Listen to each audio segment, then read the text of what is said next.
I'm trying to turn off, pause the recording, stop. No, cancel. 01. It's about 9:01, and we're going to begin today. Again, thank you for all you attendees to coming to the California Financing Coordinating Committee, known as CFCC's Spring Funding Fair.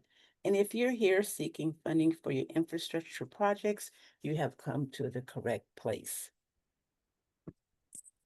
For an overview of today, we're going to have presentations, and then we're going to have a small break. And after the last presentation, we will be opening up an evaluations to see how your experience, to dictate, see how your experience was today at our funding fair. And then we will open up the virtual booth for you to go talk to the agencies. The virtual booths will open up at the bottom. There's be 4 little squares down here.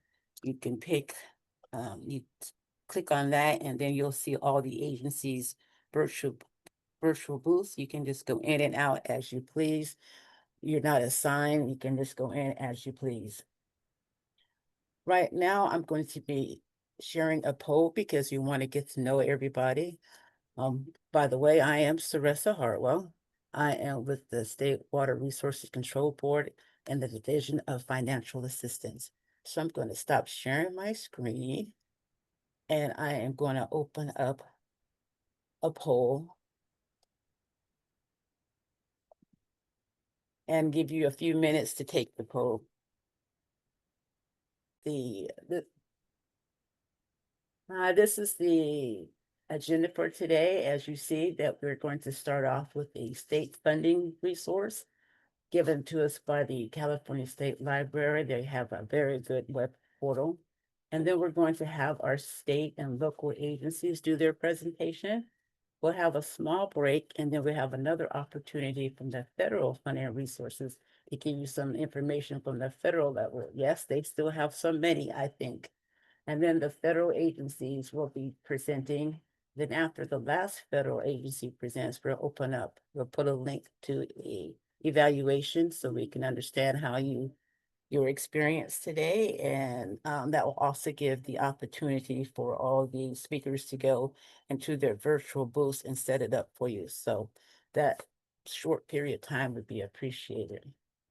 The content for today's presentations can be accessed at our website at www.cfcc.ca.gov.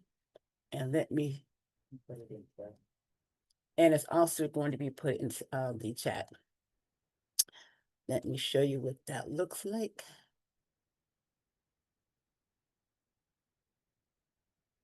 So this is the CFCC website. If you click funding fairs, it'll take you to this page and scroll down.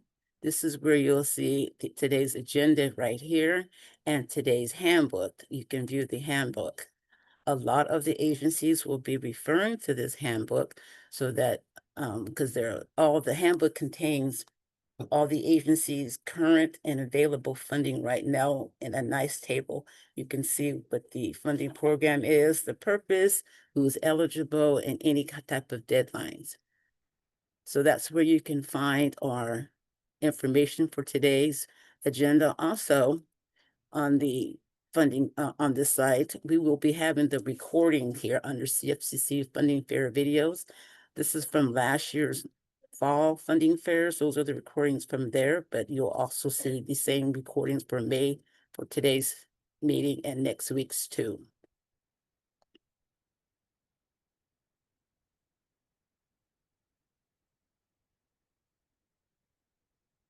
So now we're going to start with our first presenter, as I said. And we'll start with the resource from the state level. Our first speaker is coming up right now. Her name is Shabani, and she's with the California State Library.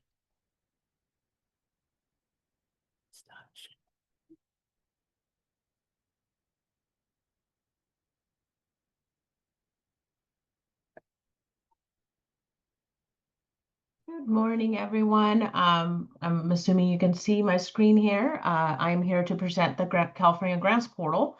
Some of you may have heard about the California Grants Portal in the past. So this is kind of a refresher on how to search for grants that are administered by state agencies.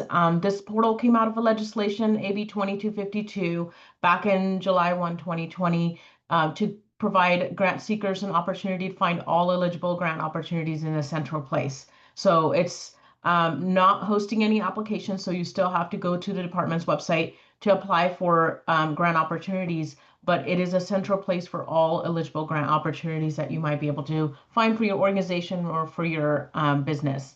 So in this case, you're going to see the California Grants Portal is grants.ca.gov. I will put the link in the chat for everyone where to go to the URL. But this is the homepage. You can search for grant opportunities in different manners. You can actually pick by applicant type. So we have businesses, we have individual nonprofits. Public agency includes local government, special districts. It also includes K-12 and higher education. We have tribal government. So you can select if you wanted to just see the grant opportunities by applicant type. Or you could say, you want to see a category, so that we have disadvantaged communities. Again, all of this information is driven through the data inputted by the state agencies. The definition of a grant for the grants portal that the state agencies follow is anything that is competitive, first come, first serve, including loans and federal assistance funds. So if it's a loan or it's a federal assistance funds, it's still on the grants portal and required by the legislation for state agencies to enter. So the idea is that you'll be able to find grant opportunities by filtering on the homepage, however you like, whether it's by the category or applicant type. You can also see our recently posted grant opportunities. So these are, again, posted by the state agencies, and you can see, 16 hours ago, there was a grant opportunity posted. So this just to give you a high level of how many grant opportunities are currently available. So this includes forecasted and active. And forecasted are those that are not open for applications, but they might be upcoming. I will note that that is not mandated by the legislation to enter forecasted grant opportunities for the state agencies. However, they are required to put all grant opportunities once they open for applications. So this includes, that number includes both. Here's the dollar amount that is currently available for funding on the on the grants portal. So let's go deeper dive here real quick to see if you can do a little bit more filters. If you go to find grants up on top, it will take you to our advanced filter page. Couple things to note here. You're always going to have a default for forecasted and active, and you can always deselect them if you need to. My recommendation is if you search for a grant by a keyword and nothing pops up as an active grant opportunity, don't get disappointed. It doesn't mean that it didn't have a grant opportunity. It just means that maybe there's a grant opportunity in the past that was added. So you can always select close just to see, what type of grant opportunities may have been there based on your keyword search. So this gives you a better sense of maybe if there's funding available next year, there's a possibility the department may have the same grant opportunity, from the past in the future. So with that said, a couple other things I want to highlight here. You can actually say, I don't want to see any loans. So this is do not show. So if you selected loan opportunities, the grants portal, it will filter the loans out for you. Again, opportunities requiring matching fund, that's huge for some of the organizations. So if you don't want to see grants that are requiring matching fund, you can also select that and not see them in your filtered view. Keyword search, how does it work? We have a tidbit here, a tooltip here, so that tells you what type of keyword search you should put. The keyword search is driven by a text. So anything, if the keyword is mentioned in a title or a text of the grant opportunity information entered by the state agencies, the results will come up. So for instance, if I did infrastructure grant, and I'm going to leave it forecasted active because I want to see what's open for application, or I just want to see what's actually open for application. So I'm going to do active and apply filter, and it will give me all grant opportunities that have infrastructure mentioned, whether it's in title or text. Okay, so this gives you a broader result to ensure that you're not missing out on any opportunities from other departments that you may not have been aware of. So here you can see the results of all grant opportunities that are open under that keyword search. And then if you wanted to look a little bit more on the grant opportunities, you can go to more info and then read a little bit more about the purpose and any eligible applicants. And again, you can filter the applicant type here. So if you just want to see tribal government, for example, and infrastructure, let's try that real quick. These are all grant opportunities that allow tribal government to apply, and these have infrastructure mentioned in their text. So this is just to give you a glance of how to search for grant opportunities. One of the really cool features that we added here is you can save a refinement. So in other words, you're an organization that is always going to come in and look for infrastructure grants, and you're a tribal government. So you don't want to have to search for anything else. You can do save refinement here. What it does is it drops a cookie in your browser, and when you come back to the site, it's going to automatically search for infrastructure and eligible applicant type tribal government. So if you selected category here or agency, it will also have that saved. So once you hit the save button, again, it's going to drop a cookie in your browser. If you clear your cookies or cache, you will have to come back and resave this refinement. Unfortunately, it doesn't save it. It goes away when you clear out cookies. Couple other things to know. We do have notifications. So if you don't want to come to the grants portal every single day and check for what's new, you can sign up for the subscription here, and you can select if you want a daily or weekly, and you can say any category that you want to select or newest grants, which means all categories. So if you did both, you're going to get duplicate emails. So it's either or. And then once you sign up for those, you will receive an email digest of what's was added to the grants portal, what's new, and that includes forecasted and active grant opportunities. Couple other things for contacting us if you have further questions about the grants portal, or you are having hard time finding something and you just need us to guide you a little bit further, you can always email us on California Grants Portal at library.ca.gov, and I'll put that in the chat as well after my presentation. Or you can fill out this form and we'll get back to you within 48 hours, business hours. And a couple last few things.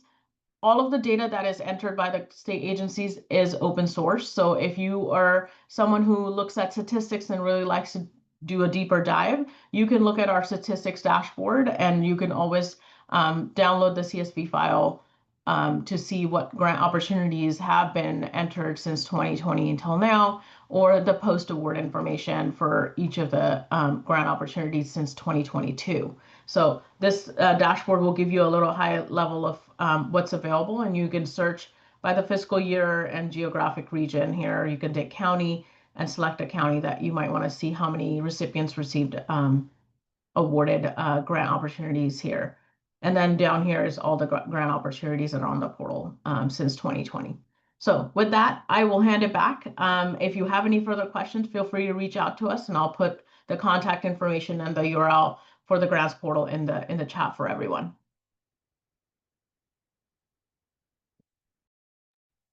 Thank you. We appreciate that, Shivani. Next up will be the presenters from the Department of Water Resources. All right. Hello, everyone, and good morning. Thanks for joining today. My name is Gabriel Edwards. I'm from the Department of Water Resources. Today, I'm just going to give you a real brief overview of DWR's funding programs. So let's get into it. So the first thing I want to touch on really quick is just how to find DWR grant program information, since our programs, they're always subject to change.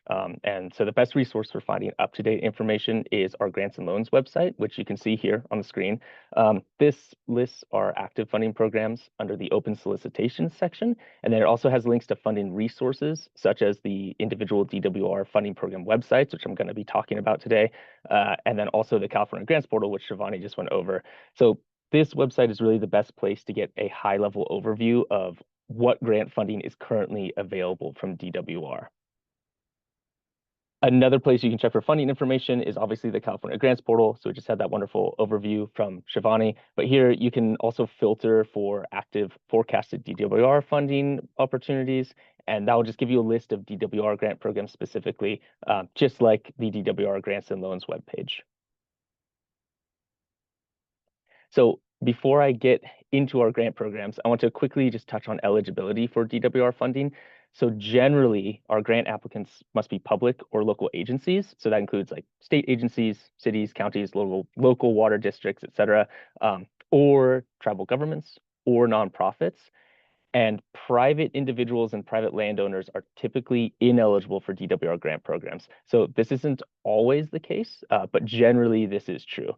If you're interested in a particular DWR funding program, check the program guidelines to confirm if you're eligible or not. Or you can always contact the program directly to confirm as well if you have additional questions or you're not sure. So to find those program guidelines and to check those eligibility requirements, go to the funding programs website. Again, you can start at our grants and loans page where all of these websites are listed. And then on the program website, look for links to their guidelines or the proposal solicitation package.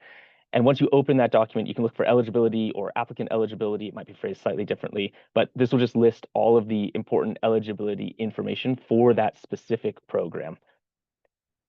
And once you find a program that you're interested in applying to, again, check the program website for information on how to actually submit a proposal. So you can either look for how to apply instructions, which some of the websites have, or you can review the program's guidelines or their proposal solicitation package for application instructions. So there'll be instructions on proposal requirements.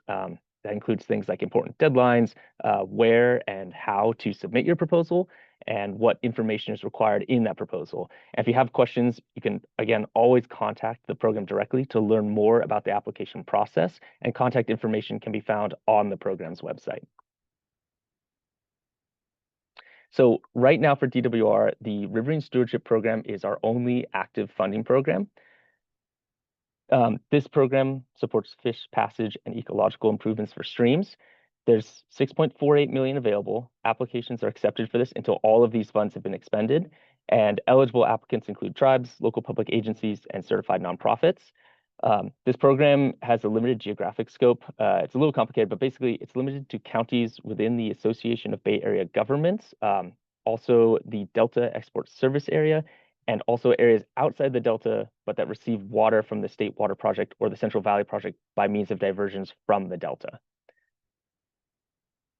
And projects for this program must support habitat restoration and green infrastructure designs and solutions that improve water quality and supply, and they have to be consistent with Water Code Section 79205.6. So a couple example projects, we've got habitat restoration and improvement efforts like gravel injection. We've got fish passage solutions that remove barriers to fish migration or just otherwise improve fish passage, and then also improvements to water conveyance within riverine habitats. So as I mentioned, right now, that's the only grant program that's currently active for DWR, but we have lots of additional resources and information on our website. On the CFCC website, which was dropped in the chat earlier, there's a version of this presentation that you can download, and that has links to those DWR resources if you want more information. If you have questions about DWR funding, please email funding@water.ca.gov, or please feel free to reach out to me directly or to Leslie Pierce at DWR, and we'd be happy to answer any questions. So yeah, that's the end of my presentation. Look forward to speaking with you in our breakout room at the end of the funding fair. Thank you. Thank you, Gabe. Our next speaker is from iBank, the Infrastructure and Economic Development Bank. Let's see here.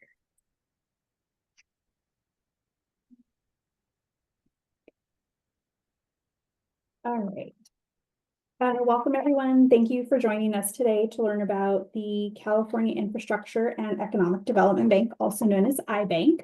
My name is Lydia Workman, and I'm joined by my colleague, Richard Nesbitt. We're just here to share some quick information about why iBank might be a good fit for financing or helping to finance your infrastructure needs. Again, the slide deck and the handbook will be on the CFCC website, so don't worry about taking any detailed notes. iBank was created in 1994. It is the state of California's only general purpose financing authority. We provide financial assistance to support infrastructure and economic development in California. Lydia, I'm sorry, Lydia, go ahead. your presentation is not being It's not shared. showing? No. Oh, no. Okay, hold on. Let's see here. Let me escape out of this. My apologies. Let me see. It should share.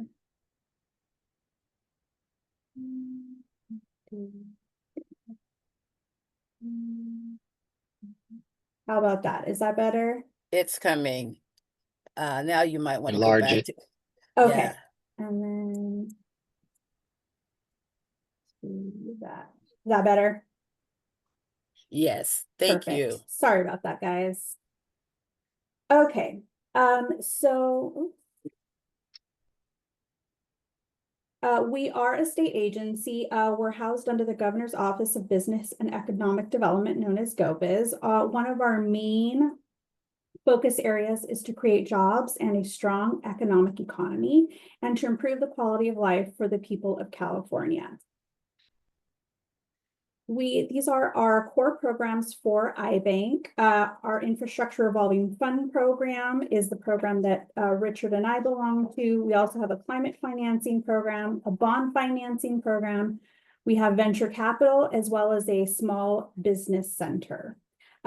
Specifically, we're going to focus on today our Infrastructure State Revolving Fund. This program provides low interest loans to public agencies such as counties, cities, and water districts for a variety of infrastructure projects, including water, sewer, transportation, and energy.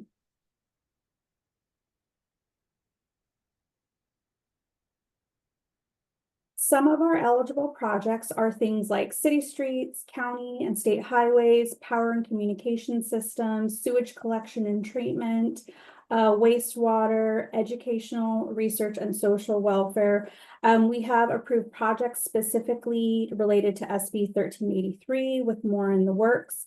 The only thing we cannot do is we can't do housing. But the great thing is we can do all of the infrastructure around that as long as it's on publicly owned land.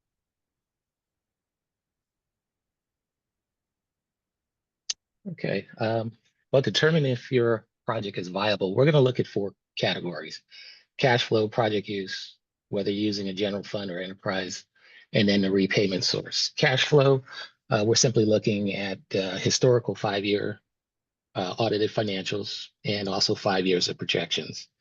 Typically, we're just looking for trends. Anything that stands out, we'll have additional questions for. The project use, since we are tax exempt, our funds are tax exempt, we do require that there be no private activity. However, if there is private activity and it's less than 5% of the total project, we can do it, or we would have to do a taxable loan instead. The repayment sources are going to be, like I said, the general fund or an enterprise fund. If it's an enterprise fund, we're simply going to take a pledge against revenues. If it's the general fund, we do what's called a lease-back structure, where we'll take any unencumbered asset, such as fire stations, community centers, city halls, as collateral. We do have a requirement. Our minimum loan amount is $1 million, and $65 million is the max per project. We can go up to 30 years, and we could also do 100% financing. Next slide, Lydia. These are some of the recent projects we did. As you can see, Watsonville was a landfill. Encinitas did a streetscape, and then Tiburon was a new fire station. Next. These are 2 projects we also recently did. And these 2 types of projects, since they are environmental mitigating projects, you do get to qualify for a environmental subsidy against the interest rate. For instance, San Diego, we financed $40 million of an $80 million project. And Alta Irrigation, we did 2 loans for 120 acres of recharge facility, which reduced their use of groundwater and also had mitigants to during drought years. Oops. Next one. I asked them why come to iBank. Well, as I stated earlier, we do 100% financing. We don't have any scoring mechanisms, no waiting lists. We take applications year round. We can also do our loans from start to board approval within 5 to 6 months. We have a board meeting every month, so we can always, if you have a timetable that's you're needing to meet, we can also meet that. Again, we can go up to 30 years in a term. We only charge a 1% origination fee. That can be financed with the loan proceeds. We are AAA rated, and due to our AAA rating, we can pass along those savings. So we do tend to offer much lower rates. And next slide. So if you have any questions, we'd love to talk to you in the booths. And I see that we have a lot of water districts and some sanitation districts. We would love to talk to you because our program is perfectly geared for your type of projects that you'll need. Thank you. Thank you for that. That's very informative, as always. Our next speaker is from the California State Water Resources Control Board.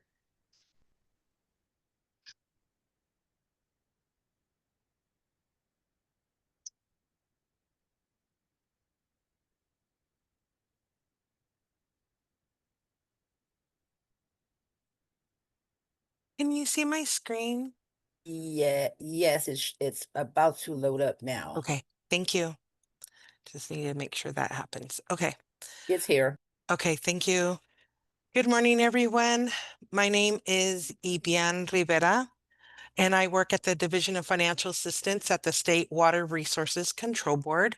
Today's presentation is a very brief introduction to the many grants and loan programs that we offer. To learn more about each of these programs, I encourage you to visit the CFCC handbook.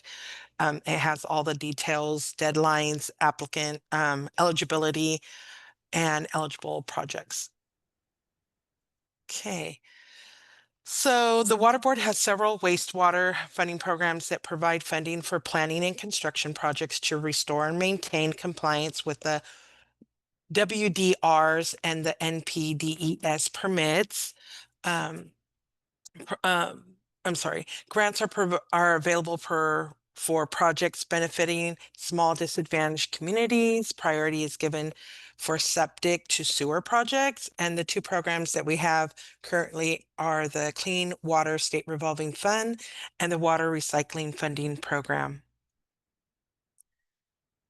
We have numerous drinking water funding programs that I'll discuss in the next few slides. For long-term solution, the State Water Board provides funding for drinking water infrastructure projects needed to achieve or maintain compliance with the Safe Drinking Water Act. Grants and low interest loans are available, and priority is given to the projects that address category A through C, which are human health issues or consolidation. In addition, we have funding for lead service line inventory and replacement. The programs that we have are the Drinking Water State Revolving Fund, the Expedited Drinking Water Grant Funding Program, and the Lead Service Line Replacement Funding Program.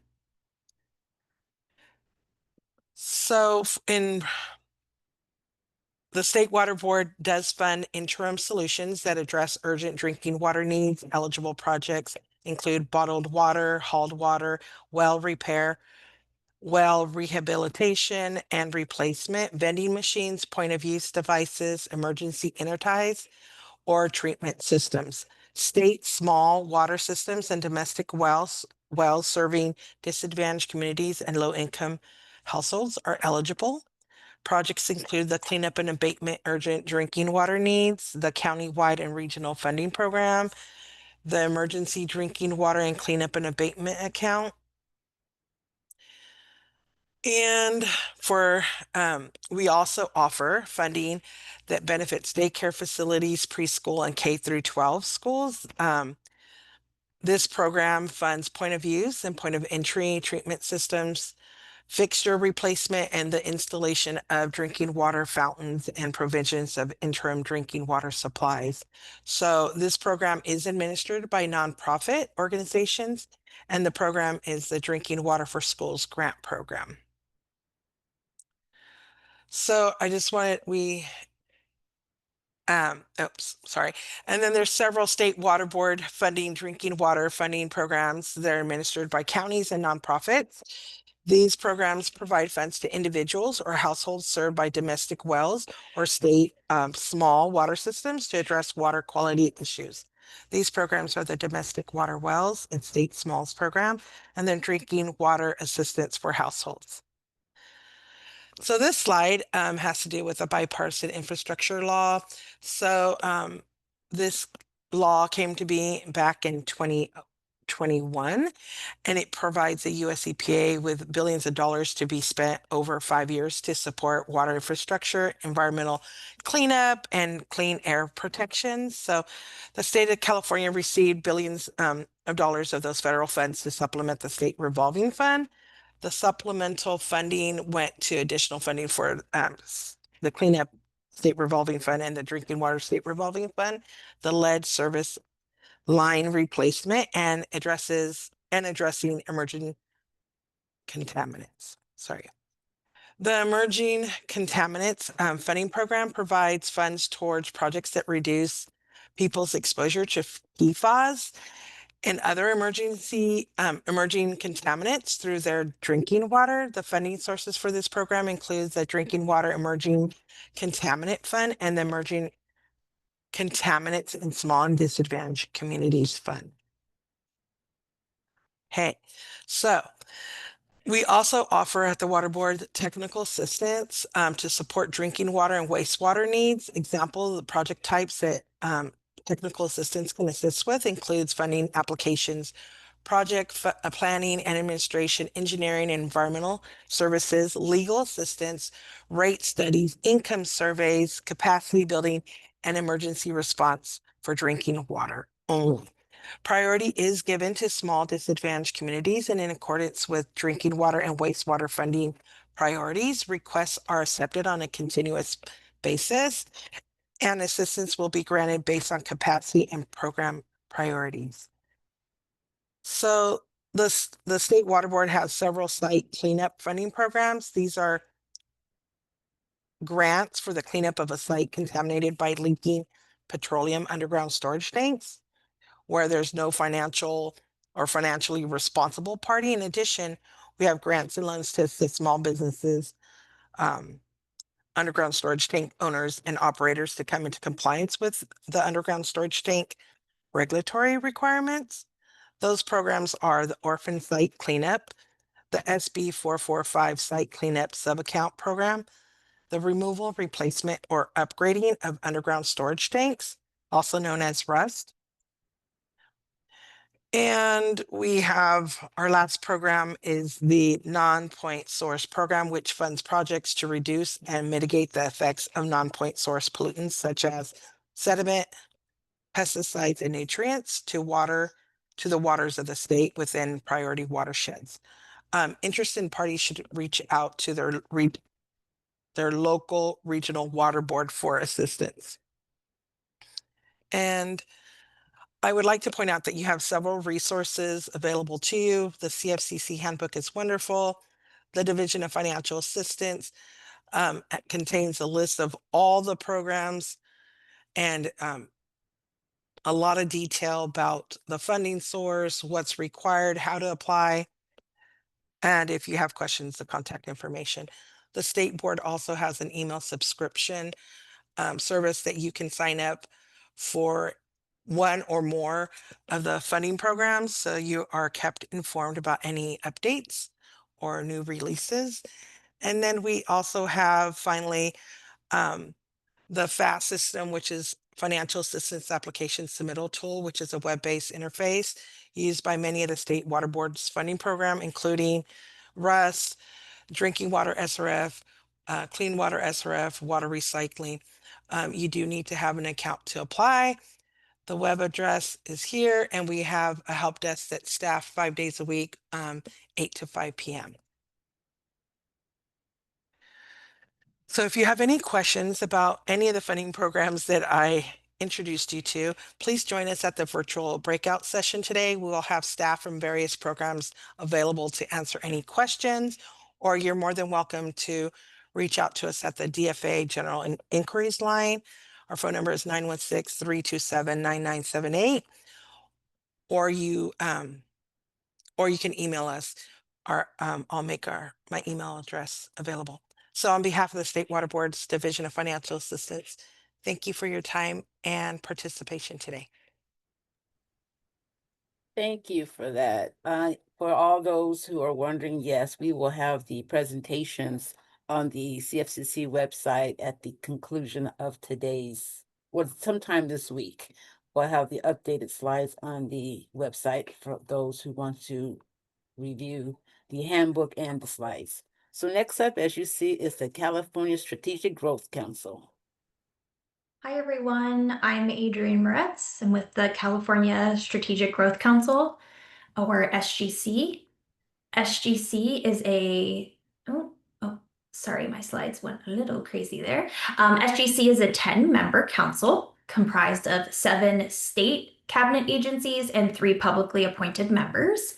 And we work collaboratively across state government and with public agencies, communities, and partners to achieve sustainability, equity, economic prosperity, and quality of life for all Californians. We've invested over $4 billion in California's most underserved communities, and we do that through numerous social and physical infrastructure grant programs and policy initiatives that really prioritize capacity building and technical assistance, all of that to support communities in building climate and community resiliency. So today I'm going to go over some of our signature programs. We have a bit of acronym soup here, so I'll do my best. But we'll start with our Affordable Housing and Sustainable Communities Program, or AHSC. You may have also heard this referenced as ASIC. The program was established in 2014 with the primary goal of reducing greenhouse gas emissions, and by doing that with financing integrated projects that include affordable housing, transportation, urban greening, energy efficiency, and community programming. And this is funded through the Greenhouse Gas Reduction Fund, GGRF, or cap and trade dollars. It's the most significant source of stable ongoing funding for affordable housing in the state. And by creating these holistic, affordable developments that encourage walking, biking, and public transit use, AHSC projects have been really influential in changing the development and land use patterns in California to foster more equitable and sustainable communities. This program requires sustainable transportation investments, all electric buildings, and community services, which allow developers to layer additional private, state, and federal funding sources. And this program incentivizes projects to use climate resilience strategies. Some of the objectives you can see on the screen: reducing air pollution and greenhouse gas emissions, improving conditions in disadvantaged communities, increasing transit ridership, focusing on active transportation, providing affordable housing for lower income communities, and more. And we don't do this alone. We partner with the state's Department of Housing and Community Development, HCD, and the Air Resources Board for monitoring and reporting of this project. We also work with external partners to provide technical assistance for communities who are applying to this grant. This program funds a variety of services, but mainly affordable housing, housing-related infrastructure, sustainable transportation, and transportation-related amenities like bus shelters. And then various programs like transit ridership. Again, we talked about that: workforce development, car share, resident support. And just an image on the screen, you can see what a potential AHSC project looks like, where we have the actual affordable housing, but also bus shelters, anti-displacement services, sidewalks, bikeways, etc. Some of the impacts we've had over the years since 2014. So we've done 8 rounds. We're in round 9 right now. That's over 22,000 affordable homes, reducing almost 6 million metric tons of CO2 and almost 300 new miles of improved bikeways. And just to go over the kind of chart of various funding levels over the year, we're now on the right side of the screen. Our current round, which closes on May 28th, is for $775 million. So this round does end, applications do close on May 28th. And we'll award this round of funding by December. But again, this is part of a continuous fund. So I encourage you to check out the website and sign up for updates for this program. We'll also have an AHSC team member join us for the breakout room so you can learn more. Next is our factory built pre-development fund.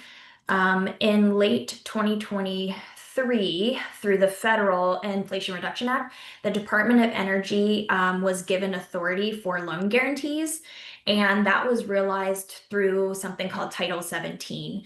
And that enabled SGC, our organization, to be designated a state energy finance institution. And so through those mechanisms, we developed this program, the Factory Built Housing Program, and it was to encourage manufacturing facilities in the state of California. And the goal really was to build and expand new manufacturing facilities. So in 2024, we launched this program with about $12 million, again, funded through the Affordable Housing and Sustainable Communities program we just spoke about.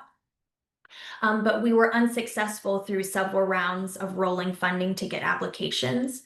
And so over the past few months, we had an open RFI and have had conversations, really what you would consider a landscape assessment, to figure out how we can improve this program. We learned that there's been various barriers and impacts to actually building the manufacturing facilities in the state. Some of them you can see on the screen, like zoning restrictions. Timelines have been kind of wonky, and then changes in the federal space have impacted this. And so we're reassessing and improving this program. So in the coming months, we will really focus on what we learned as this landscape assessment that we did, like providing more technical assistance and education, and potentially focusing on pilot projects at a smaller scale. And then we'll relaunch this program. So it's not an open funding round right now, but more information will be coming soon. So again, I encourage you to sign up for updates. We will be sharing the slides, and you can click on all of these links. Next is our Sustainable Agricultural Lands Conservation Program, otherwise known as SALC.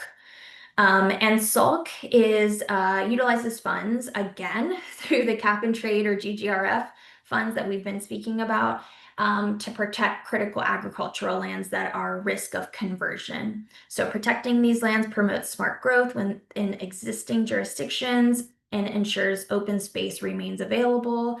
It supports agricultural and tribal food systems, provides biodiversity and soil health. And there's a variety of different funding opportunities within SALC. You could apply for a planning grant, which supports the development of local and regional land use policies, economic development strategies, and plans. We also have agricultural conservation acquisition grants, the second block on the screen. Those are provided to purchase conservation easements on or fee title to agricultural land. And then finally, we have capacity and project development grants that expand your capacity to develop agricultural conservation projects over time. We are in an active round of funding with this program as well. Applications are due on July 3rd, but this program requires a pre-proposal. So again, this is one you'll want to keep your eyes out for the next round. Again, the website is on the screen. Finally, there are a variety of other programs that SGC funds in a different pot of money, and this will be part of the Proposition 4 ballot that passed in November. So I encourage you to sign up to learn more about the Transformative Climate Communities programs. We've had 5 rounds of this program already, and it really enables community to decide how to reduce greenhouse gas emissions, big focus on transportation. We also have our community resilience centers. This is infrastructure to provide and mitigate against heat-related, weather, or other types of disasters that happen in our communities. And then finally, our tribal capacity building program, which is focused on tribes. Our affordable housing program also has a set aside for tribal communities. And so all of these programs will be announce the funding amounts and the timelines in the coming months. Again, we'll post those on the grant portal that Shivani talked about at the beginning of the meeting, and you can stay tuned through the websites you see on the screen. That's everything. Thank you. Thank you for that information. It was very informative, as with everyone else's presentation. Thank you very much. Our next speaker is from the Rural Community Assistance Corporation, known as RCAC. Hi, everyone. My name is Mike Archer, and I am the Assistant Loan Production and Credit Manager with RCAC, and will provide some information on our Technical Assistance and Environmental Infrastructure Loan Program. RCAC is a 501c3 nonprofit organization that operates in 13 Western states and the Pacific Islands. We serve Indigenous and rural communities through training, technical and financial assistance, and advocacy. RCAC has helped rural communities access millions of dollars in grants and loans and train thousands of individuals through customized on-site technical assistance and workshops. We understand that infrastructure development can be an extensive process and present many challenges that rural communities may not have the capacity to take on. Our technical assistance can help maneuver around many of the programs you have heard about today or will hear about. I'll highlight a few of the areas where TA may be available to help your community. We have consultants that can help you to apply on the FAST site or USDA RD Apply. RCAC provides rate studies to water and wastewater utilities to promote utility sustainability, rate stability, and fairness to ratepayers. Financial analysis assesses real operating costs and presents alternative rate structures for board consideration and adoption. Policy development, we can help develop financial, managerial, or operational processes, emergency response plans, vulnerability assessments, O&M manuals, and operations plans. Regional collaboration among rural communities is an innovative way to help small water and/or wastewater systems maintain compliance, improve aging infrastructure, and become financially sustainable over time.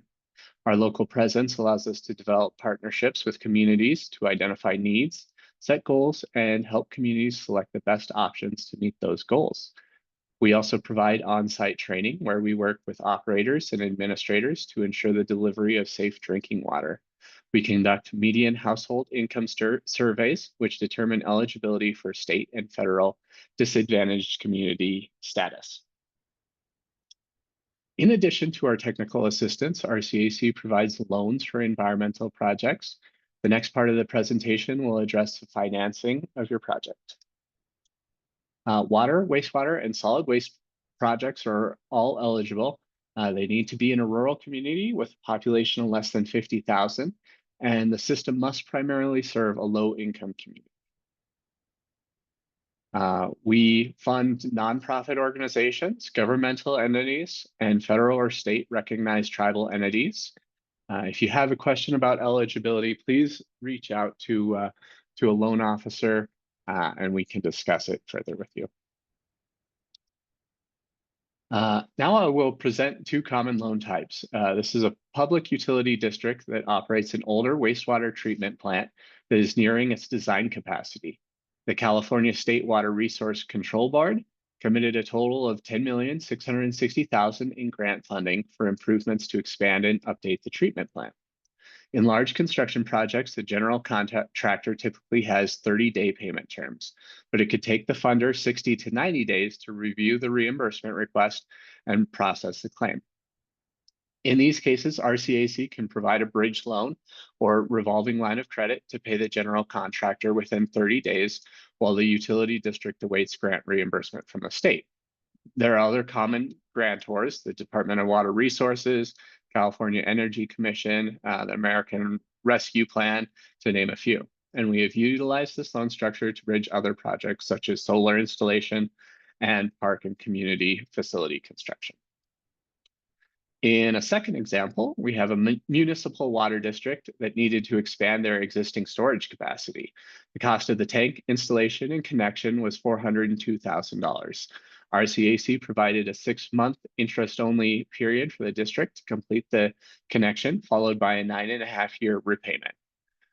As another example, we recently funded a loan to a district for the purchase of a parcel of land. The district anticipated an increase in their community's population, transitioning from seasonal to year-round residences, and needed to add a well to their system. We funded the purchase of the parcel and provided a 12-month drawdown period to drill and connect the well. This loan is being amortized over 20 years and secured by real estate. So if you have questions, we'll of course be at the breakout sessions at the end, or you can reach out directly to the loan officers here. Thank you.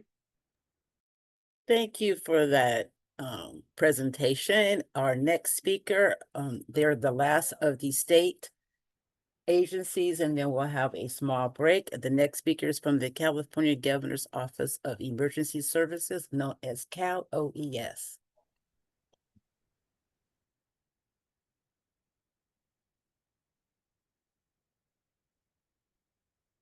Good morning, everyone. My name is Mateo Rodriguez. I'm a senior environmental planner with the California Governor's Office of Emergency Services. I work within the Resilience Branch, specifically within the Technical Assistance Division, tasked with helping our local partners apply for hazard mitigation plans and projects, funding for these to become more resilient. What is hazard mitigation? It's any sustained action taken to reduce or eliminate long-term risk to people and property from natural hazard events and their effects. The impact of hazard mitigation actions can be generally distinguished from those actions that are more closely associated with immediate preparedness, that immediate first response, and general recovery activities. Within the Resilience Branch and Technical Assistance Division, we primarily operate and implement and help our partners apply for FEMA's Hazard Mitigation Assistance HMA programs. There are a number of programs under the umbrella of HMA. There are disaster-based funding opportunities, starting with the Hazard Mitigation Grant Program, or HMGP.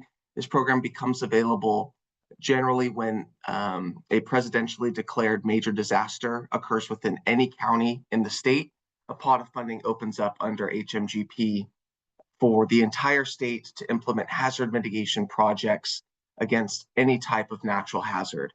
We did see for the first time in 27 years that HMGP was not automatically obligated to a state that received a major disaster declaration, and that occurred in Virginia earlier this year. HMGP post-fire and flood mitigation swift current, or swift current, similar in their scope and their goal in terms of implementing natural hazard mitigation projects. The triggering mechanism for when funding becomes available is a little bit different. And they also, as you might be able to tell, they are more hazard specific in the types of projects that are available to be applied for. There are also non-disaster based funding opportunities, Building Resilient Infrastructure and Communities, or BRIC, and then FMA. These are and were nationally competitive programs. The BRIC program was officially canceled on April 4th as under President Trump's directive for FEMA to reevaluate its role as an agency within emergency management. BRIC unfortunately was canceled. FMA, the fiscal year 24 notice of funding opportunity was canceled, but there has not been an announcement from FEMA yet about the future of the FMA program. Number 6 there, pre-disaster mitigation. You might hear this referred to as PDM, CDS, LPDM. This is a way you can earmark funding for a hazard mitigation project by working with your local elected official. And so it's a bit putting the cart before the horse, whereas through all of the other programs, you come to Cal-OES with a mitigation idea. We help you develop your sub-application to make sure it's eligible, it's feasible, it's cost-effective. PDM, the funding gets allocated first, and then you come to Cal OES after to still develop your sub-application for FEMA's review. And down at the bottom there, PA 406, public assistance is the program that is only available to counties that receive a major disaster declaration. And PA 406, it involves rebuilding infrastructure in a way that's more disaster resilient. So those 6 programs at the top there, no rebuilding, no repair, no new construction generally, focused on providing a level of protection increase against natural hazard risk. Who may apply for these programs? State agencies, local governments, so cities and counties, special districts such as flood control districts, fire protection districts, tribes, and then certain private nonprofit organizations, generally 501c, 501(c)(3), C, D, and E organizations. Important to note who may not apply. Federal agencies may not apply for this funding. Businesses may not apply, and then individual homeowners may not apply. Counties and cities can apply for community-based programs, and we have seen successful community-based programs where the county applies, works with a few neighborhoods within the county to see who would like to participate, develops the sub-application, and then is able to do work to harden or otherwise reduce risk to residential structures. Eligible mitigation activity types at the top, new plan creation and plan updates. This is your local hazard mitigation plan, or LHMP. The LHMP is the core eligibility requirement for all of the other mitigation activities under the HMA program. The LHMP planning grant is the one grant you can apply for where you don't have to have an existing LHMP to apply to write a new LHMP. So if you've never written a local hazard mitigation plan, you can apply for this planning grant, and FEMA will cover up to 75% of the cost to write this plan. Planning related activities, these are general community or local government plans such as a flood risk analysis, a master drainage study, a community wildfire protection plan. The hook here is that the plan has to be used to update or otherwise inform your local hazard mitigation plan. Codes and standards, pretty straightforward. The development, adoption, evaluation of your local building codes and standards to ensure that they comply with the most disaster resilient codes and standards available. Advance assistance, you can think of advance assistance as seed funding for future construction projects. It's the best option when you have a natural hazard that's causing damage or disruption to your agency or to your community, but you're not sure what the best mitigation solution is. Through advance assistance, you can develop an alternatives analysis, conduct your CEQA, conduct any community outreach if necessary, conduct site design, and then the goal of AA is to come back to Cal OES with a shovel-ready mitigation project sub-application. Next one down, mitigation projects, 2 types, phased or shovel-ready. In a phased mitigation project, you're doing those things that you would do in an advance assistance, so site design, CEQA, community outreach, project area definition, and then FEMA will review phase 1 and then award phase 2. Shovel ready, all of those kind of those preparations are done, and your sub-application, your construction project is ready as soon as FEMA obligates your grant. There are examples of construction mitigation projects on the right side pane there. That's not an all-inclusive list. It is an example of some that we see most often. And down at the bottom, 5% initiative. These are traditionally early warning systems, some that have been funded, tsunami warning system along the coast, smoke detection cameras within a wildland urban interface area to allow for the early detection of wildfire. There's an active funding opportunity through the Hazard Mitigation Grant Program. HMGP is authorized through Section 404 of the Robert T. Stafford Act. The notice of interest submission deadline is due May 29th, so that's next week, and then sub-application submission deadline due September 15th. Important thing to know for HMGP, there is a 25% non-federal cost share so also referred to as a local match requirement. So after your grant is obligated by FEMA, they will reimburse up to 75% of the total project cost. The local sub-applicant, the local entity that's applying for the project is required to come up with that 25% match in non-federal dollars. The notice of interest. So the notice of interest is a way for Cal OES to track project ideas and then also help with screening for eligibility and competitiveness. It's submitted through the Cal OES community portal, also referred to as Engage often. There's a hyperlink there to be able to log in and sign up for the portal. The goal of an NOI, it usually takes between 30 and 60 minutes to put one together, and it helps us determine if your project is eligible, feasible, cost-effective, and applying for the correct program to which you would be most competitive for your mitigation action. We will never outright reject your notice of interest without talking with you about it first. So submit a notice of interest if you have a mitigation idea. If that was not enough information, you have more questions, please reach out to resilientca@caloes.ca.gov. You can request a project scoping call or even just a meet and greet with your agency to talk about a list of mitigation ideas you might have.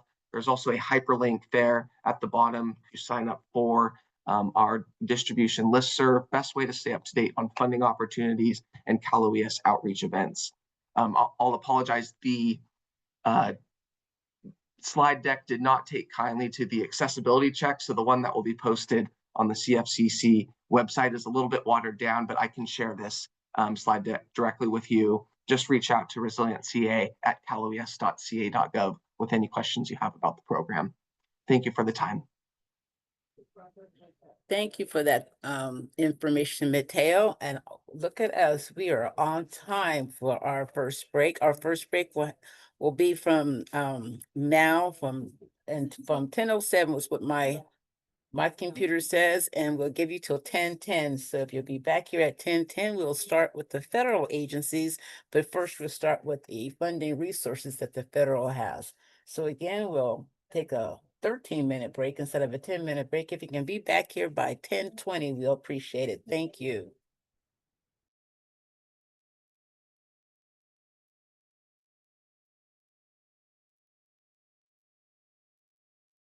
Hello, everyone. We are about to begin our next set of presenters, and they are from the federal agencies. And I am so happy to see that many of you stayed behind because the next set of information could be very, very helpful. Again, our next speaker is going to be David White. He's with the Bureau of Reclamation. Well, thank you. Good morning, everyone. Let me start my slideshow and we'll get going. My name is David White. I work for the United States Department of the Interior Bureau of Reclamation, based here in Sacramento. And this morning, I'll be doing two back-to-back presentations.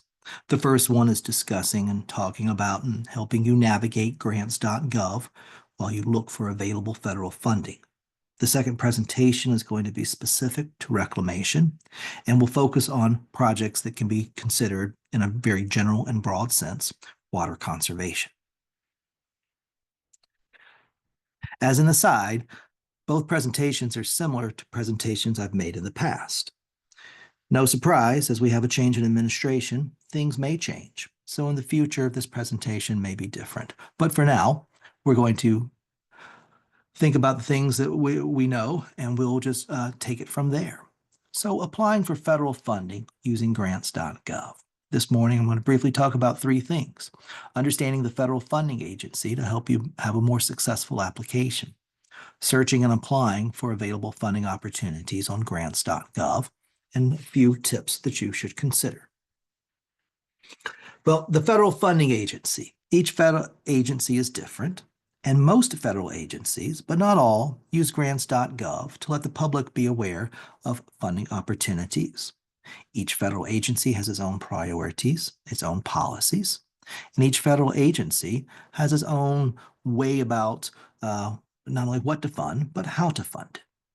It's important for you to understand both your project and the federal agency that you hope to get funds for. Because if your project can closely align with that particular federal agency's priorities or policies, your application will have a greater chance of being more successful. Grants.gov is a very big website that has lots of good information on it. It is both a historical database as well as a way of seeing what's coming down the pike and what is going to be happening in the future. Notices of funding opportunities. NOFOs are both, they can be in one of four categories. Forecasted, which is the future. Posted, which are ones that are open.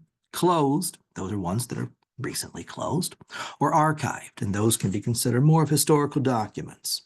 You are able to access all of these, and you can see how NOFOs have changed over time, and it give you a better idea of how you can create a more successful application and potentially tweak your project to make it more successful. There's a lot to go through on grants.gov. There are a lot of tutorials to help you, be it both user guides, videos. As you go through it, you'll realize that, hey, you can set it to notify you of particular agreements, particular NOFOs. And it's a good way of keeping up to date with what's out there. It's available both on your desktop and mobile. Now, searching for funding opportunities. There are many different ways to search for federal opportunities. We talked about the status of it, be it forecasted, posted, closed, or archived. You can also search by particular category or a keyword. You can search by a particular agency. Can you search by a particular state? No, you cannot. Will you be able to in the future? I don't know. But no, you can't search for all available funding opportunities in California. But when you find something interesting, what happened here? Thank you. You can go into that particular NOFO and you can download and look at the application. There are documents. There are lots of many documents. It may seem overwhelming, but there will always be a point of contact that you can talk to help answer your questions and help you navigate the process. Most NOFOs will, everything okay? All right. Most NOFOs will have a synopsis that gives you basically a quick and dirty guide for that particular NOFO, how much federal funding is available, how many opportunities they think they'll be able to fund based upon the availability of federal funds. Who is eligible? What is the basis, the legal basis for that particular NOFO? Also, the NOFOs will have criteria. This is how the application review committee will review and judge and score your application. My best advice to you is to answer the questions directly. And then if you need to explain, you can do that. But we try to be open, honest, and transparent in how we judge each application to make it a fair process for everyone involved. You can submit your application online. You could also mail it in. You can keep track of the status of your application online. You can work collaboratively online. And once you submit it, they'll give you a tracking number so that you can have it for your records. And it's important just to kind of keep up track of your own application in case something happens. Now, some additional tips.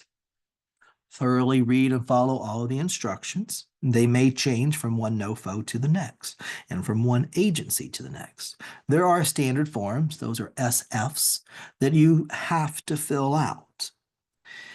For reclamation, we'll talk about this in a moment, you have to include a sufficient program and budget details. What are you going to do? What's the basis for you believing this is how much it's going to cost and the work to be done and the people to do it? Now, there are also optional forms that you can complete. And keep in mind that your project will be evaluated based solely on what is in the application. We are not allowed to do any additional research on your project. We're not allowed to call you up and have you explain to us something. If we have a technical question, we can ask that. But in general, we must stay within the four corners of your document, of your application. Therefore, tell a compelling story. Why is it important to you? Why would it be important toward the policies and the priorities of that particular federal agency? And once you, and finally, NEPA, the National Environmental Policy Act, a NEPA compliance is required, not for the application, but if you are selected to receive funding, NEPA is required for your project. And that is separate from CEQA, the California Environmental Quality Act, sometimes based upon the complexity of your project and its location. It could be a relatively simple, straightforward process, or it could be complex. As you apply for funding, keep that in mind, that the NEPA process, if we have to consult with SHPO, the State Historic Preservation Officer, that's a minimum of 30 days right there. Most likely, receiving a NEPA compliance for your project will take a minimum of 3 months from the time you receive your award letter. Sometimes less, sometimes more. All right, so that is it for federal funding. Now I'm going to share with you my next screen, which will be for specific to reclamation. Excuse me one moment while I try to pull this up and share.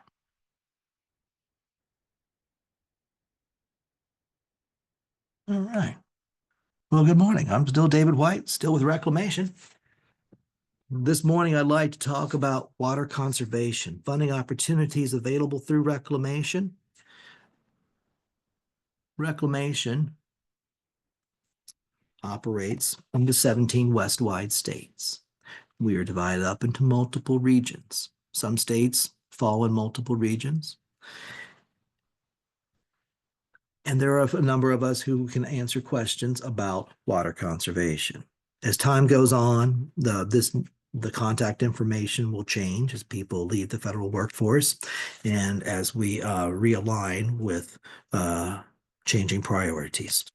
But for now, these folks are a good contact for you. Water conservation funding can occur from basically two pots of money here within the California Great Basin region based in Sacramento, and then through our more national program, which is called Water Smart.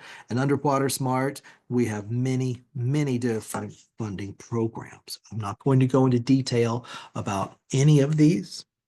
It's available in the presentation. It's available online, and I'm happy to talk with anybody later. But the great thing is all of these are supposed to be different from each other. There's supposed to be a bright line distinction between each of these. So if your potential project does not fall within one, there's a chance that it will fall within the other. Some of these are for large programs, and some of these are for smaller projects. And here is a good summary of each funding program as well as a point of contact. Now, in general, each NOFO will have a non-federal cost share. Usually it's 50-50 that we split with you. How you get that non-federal funds is up to you, so long as it's not federal. If you get a state loan, that's fine. If you get a loan from the bank, well, that's fine, so long as it's non-federal funds. For our water conservation projects, usually we require an applicant to have water or power delivery authority. If you don't, you can always ask someone who does to apply in many ways on your behalf. For instance, if a school wanted to implement a water conservation project at that particular school, or the school district did, the school district does not have water or power delivery authority, but it can ask the water agency that delivers it water to apply on its behalf. So that's possible. Also, if you have a very, very large program, you can split it up into phases, and each phase can be funded separately. And we do a competitive process where we try to have an open and fair process. So locally, we have a Cal-Fed water use efficiency grants, where this is both for agricultural as well as urban activities. And then separately, we have an agricultural water use efficiency program, which is solely for on-farm water efficient projects. Now, there's some advice here similar to what I've talked about earlier, and there's some additional information. And that's really it. So we're here to answer any questions. I will be here. And then separately, you're welcome to contact any of those folks that were listed in my presentation. So thank you very much. Have a great day. Thank you, David. We appreciate that tremendously. Our next two speakers are going to be from the U.S. Department of Agriculture. One's with the Water and Environmental Programs, and the other one was the Community Facilities Programs. So USDA, you're on deck.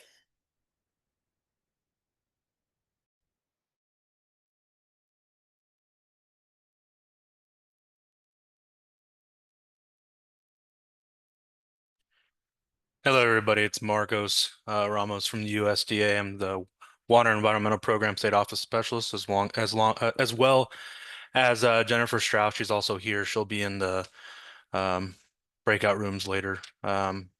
So that being said, here we go. Our topics, we're just going to cover some funding opportunities and example projects.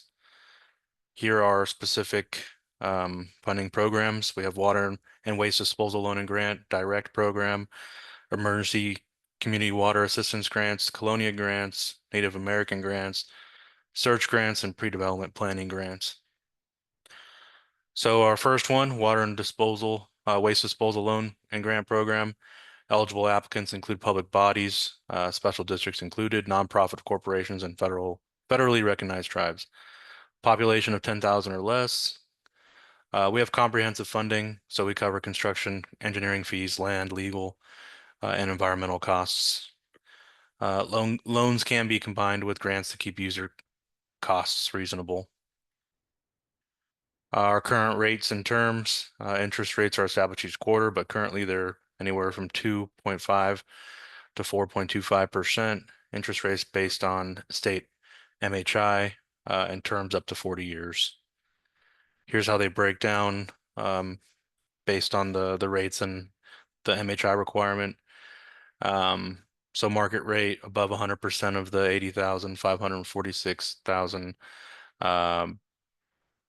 state MHI, intermediate rate 3.375, 80%, between 80% and 100, and then below 80%, and it has to also solve a serious health or sanitary violation, will get you the poverty rate.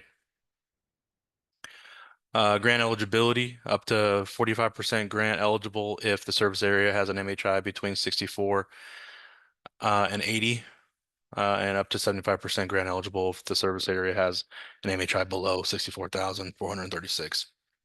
And the project is needed to alleviate health or sanitary problem. Emergency Community Water Assistance Grant, otherwise known as ECWAG, assists rural communities that have experienced a significant decline in quantity or quality of water directly caused by an emergency incident. Emergency incidents can include droughts, earthquakes, floods, landslides, fires, etc. Grants may cover up to 100% of the project cost to $1 million. And funds can be used to develop new water sources for water treatment. Colonia grants must be located within 150 miles of the U.S.-Mexico border. All colonias in California are located currently in Imperial, San Diego, or Southern Riverside counties. $3 million is available for California. Projects that correct serious health or sanitary problems associated with drinking water and waste disposal systems. Our Native American 306C grant program. Projects must correct serious health or sanitary problems associated with drinking water and waste disposal systems. Per capita income must be less than or equal to $26,347. Unemployment rate must be no less than 4.75%. $4 million maximum per project in FY24. Approximately $22 million nationally available this year.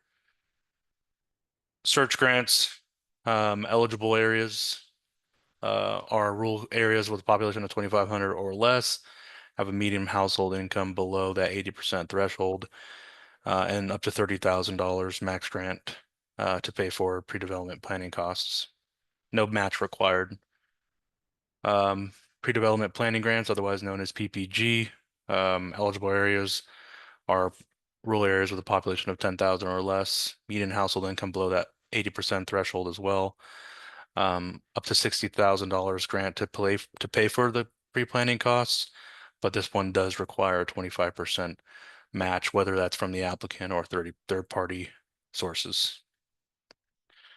Our application process is relatively straightforward. You have to have community support in order to do any of these infrastructure projects anyways. Initial meeting with the USDA, this is where we're going to kind of give you the rundown of what we kind of need to do and kind of get you going in the right direction.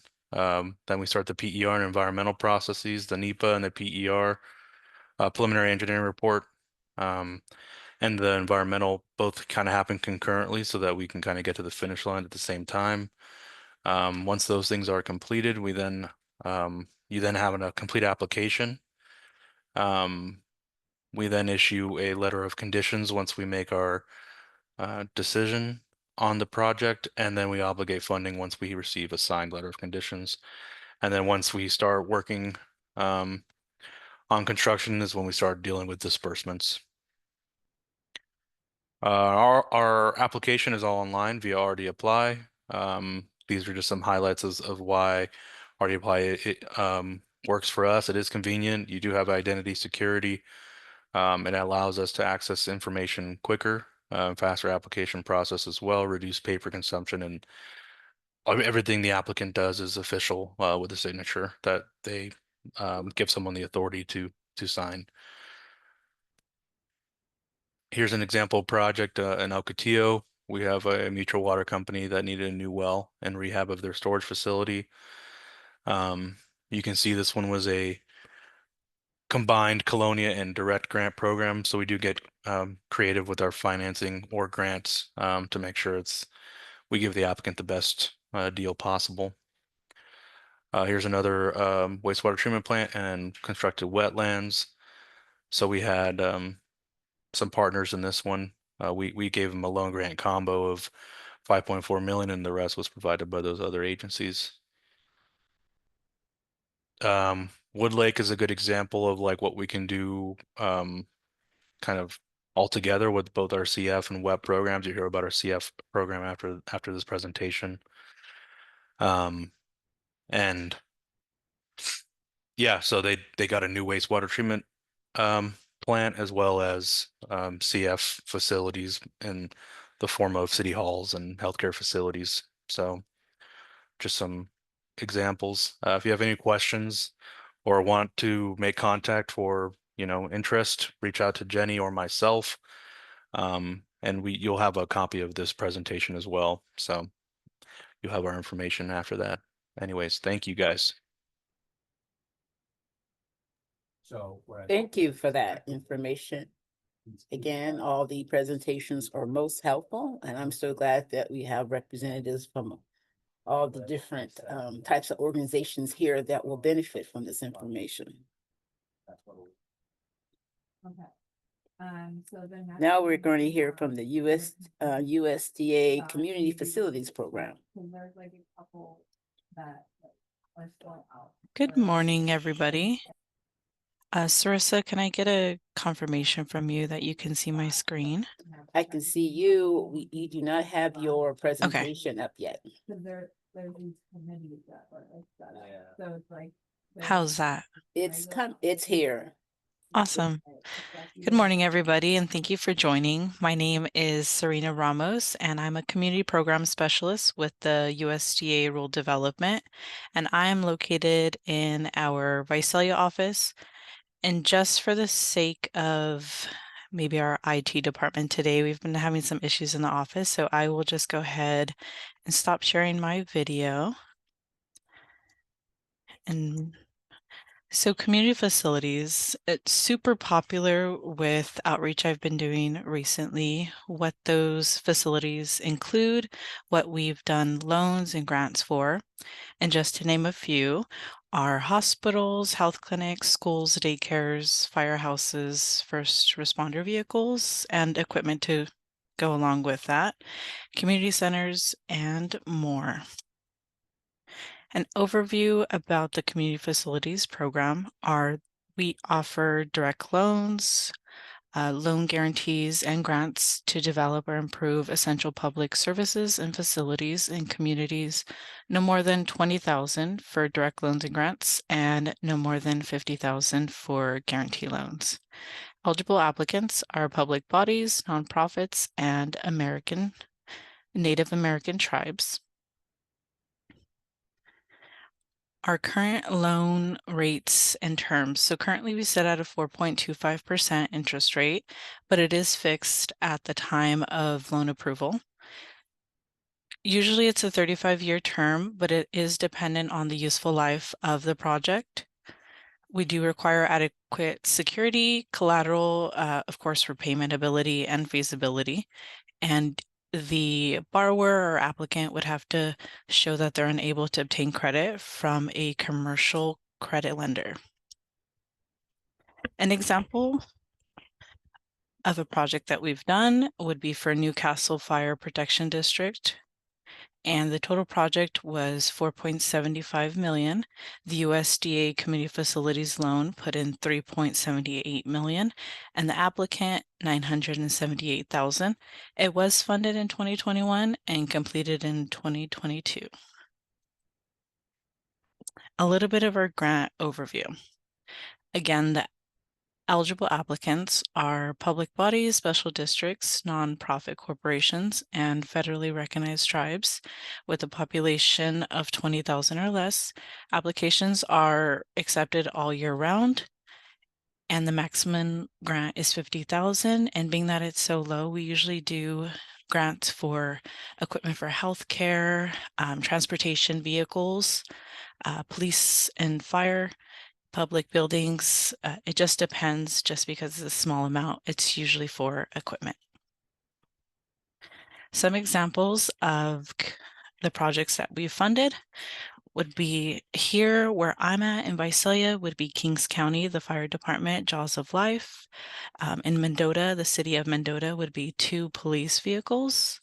In Butte County, the bookmobile and literacy coach. And one that I've been working on personally here in Tulare County is for Sausalito Elementary School District, and that was a grant for hydration stations both inside and outside of the classroom.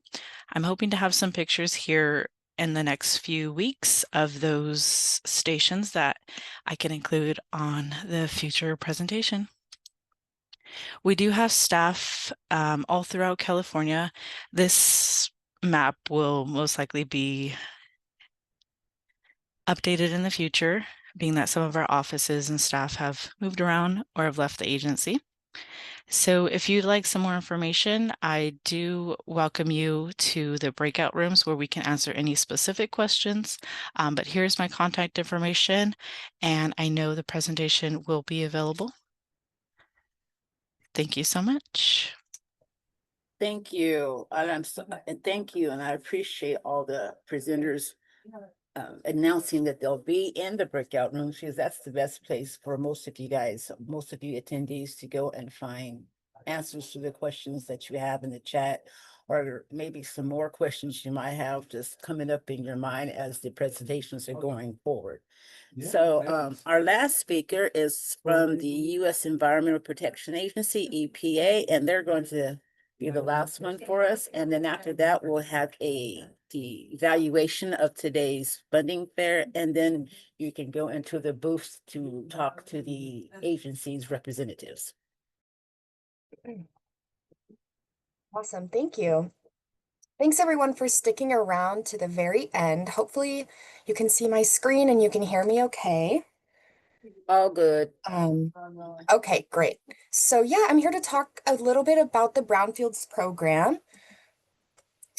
Let's see here. There we go.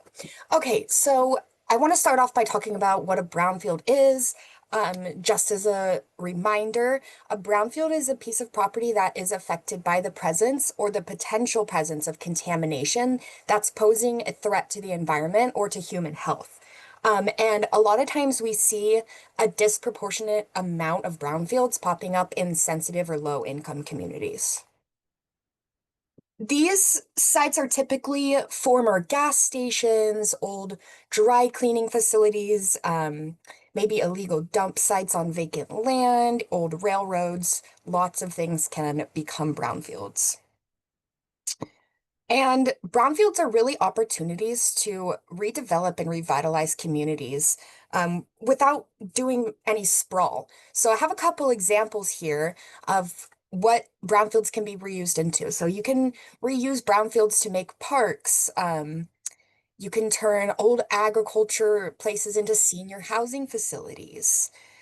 You can take this old industrial waterfront and turn it into a park that incorporates sea level rise resilience measures.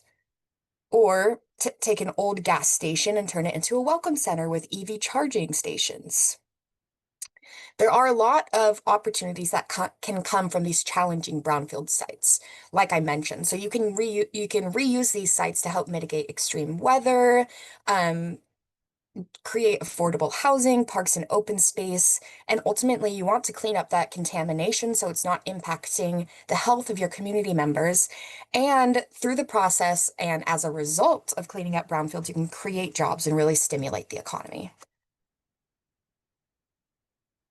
So in the Brownfields program, we have some free technical assistance opportunities as well as competitive grants that can help fund the assessment and cleanup of brownfield sites. So I'm going to talk about each of those just briefly. Oh, but before I do, I wanted to share this overview. As of last Friday, we've announced our winners, or our selectees, I should say, for the fiscal year 2025 revolving loan fund cleanup grant and assessment grant awards. So this was the estimated number of awards, and I think we stuck pretty close to this. And this is kind of just an overview of the grant amounts for each of these types and which are funded by the bipartisan infrastructure law versus our regularly appropriated funding. So I'm going to start with our targeted brownfields assessment because this is free technical assistance where EPA will send out our contractors on behalf of an eligible entity, which is a local government, nonprofit, or tribe. And these contractors will complete environmental site assessments, phase 1s and phase 2s, and create a report that analyzes the cleanup options and the cost estimates for each of those, as well as a final fact sheet. And they can even do community outreach as part of this free technical assistance. That QR code at the top, if you scan that, it'll take you to our website where you can learn more about this free technical assistance and look at the application. These are actually open on a rolling basis, so submit a project anytime. We can also assess privately owned sites as long as an eligible entity sponsors the application. So this is a great way to do your due diligence if you're looking to do property transfers, for example, or just get a really clear understanding of what contamination is on a particular site. And then if you wanted to do more of that or get grant funding to perform this in a general area, we have our competitive grants that we offer once a year, usually opening in the fall. And so our assessment grants, we have 3 types. The standard community-wide assessment grant, an assessment coalition, and assessment grant for states and tribes. And the corresponding funding amounts are below in like the colors there. But under these grants, you can create an inventory of brownfields in your community. You can fund multiple phase 1 and phase 2 site assessments. It can cover costs for community outreach and community involvement, and then also for cleanup planning and redevelopment planning. And these are offered at $500,000 for the community-wide, up to $1.5 million for the assessment coalition, and $2 million for the states and tribes. And I'll just clarify the assessment coalition, this would entail having one lead entity and 2 to 4 partners that might not have the capacity to write a whole grant application or manage an entire grant on their own. They would work together as a team to address brownfields in a particular area. So we also have our cleanup grant, which can be used for the actual remediation of the contamination that's found. As well as covering any community involvement costs. You can use it to fund regulatory oversight fees, and do reuse planning. And I don't have it on the slide, but you can also pay for environmental insurance if that is necessary for your site. There's a little bit more requirements for this one. For example, if you're applying, the applicant must be the owner of the site, and the site has to be sufficiently characterized or have a completed phase 2 by the time you apply. And we have 3 buckets of funding for this, and these are the funding amounts from this most previous round. They might change slightly for FY26, but I don't have those projections, so I just put, you know, what was offered last year, and that was a $500,000, a $2 million, or a $4 million. Yeah, and there's links here to more information on those funding opportunities.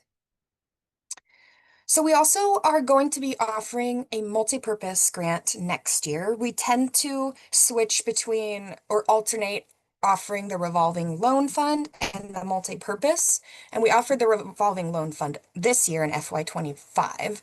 But essentially this allows you to do both of the activities that you can do under an assessment grant and a cleanup grant for under one. And then the amount that they offer for this grant is up to 1 million. And so you do have to perform at least one phase 2, one cleanup, and create a revitalization plan under this grant type. But if you're looking to kind of get both of these activities done together, this might be a good opportunity for you.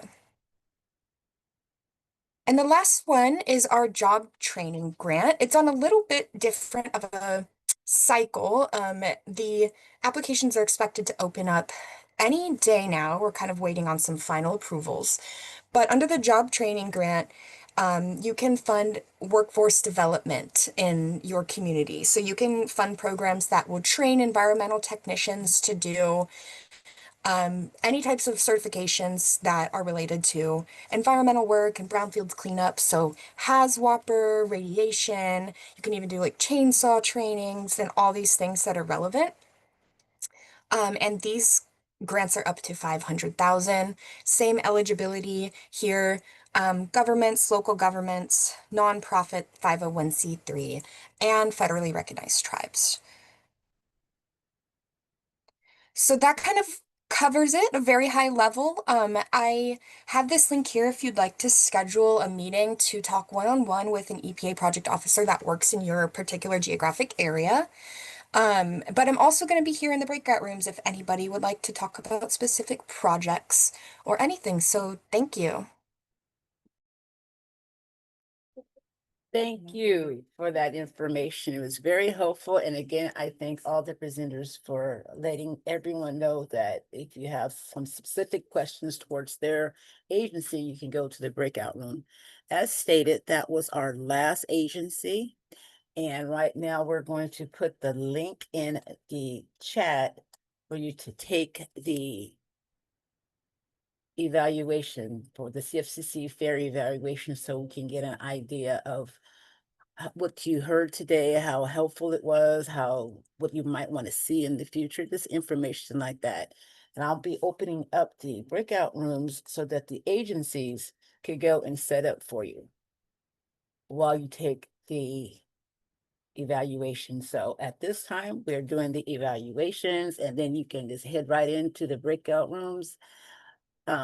You can join however you want to. There's, you can go in and out and come back to the main room, or go to another breakout room or another agency's area. So right now, we thank you for attending this funding fair today. Again, my name is Sarissa Hartwell. I'm with the State Water Resources Control Board, and it has been my pleasure to lead this meeting today.